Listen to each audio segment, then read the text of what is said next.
Aquesta és una exposició que és resultat d'una recerca que ha durat quasi 2 anys. És una aposta del Museu de l'Empordà per recuperar dones artistes de l'Alt Empordà. Hem estat buscant aquelles dones que van tenir una mínima projecció pública o van tenir una zero projecció pública, però que d'alguna manera van estar vinculades a l'art, a la creació artística. Molt contents de poder recuperar aquest patrimoni.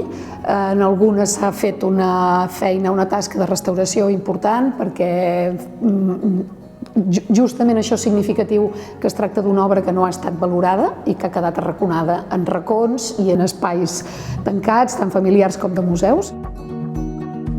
El discurs o la manera en què el presentem no és ni cronològic ni per gèneres artístics, sinó que a mesura que anàvem fent la recerca ens anàvem adonant que tot allò que expliquen els estudis de gènere i el feminisme sobre les dones que han fet art es reproduïa com un calc també a l'Empordà. Llavors ens va semblar que el que tenia més sentit, perquè explicava més coses, era construir un relat expositiu des del feminisme i des dels estudis de gènere.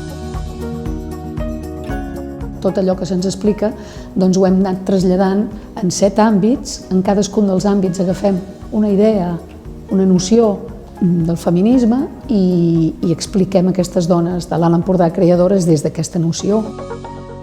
Presentem 31, que hi ha dibuix, hi ha pintura, hi ha escultura, hi ha fotografia i hi ha també disseny industrial.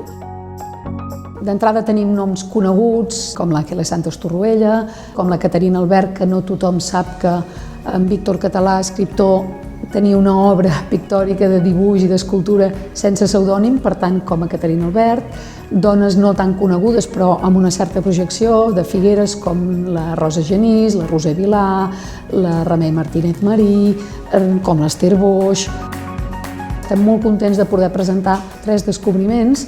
Un d'ells és una pintora, filla de Castelló d'Empúries, de la qual se'n sabien coses, però mai s'havia mostrat cap obra, que és la Pilar Nouviles.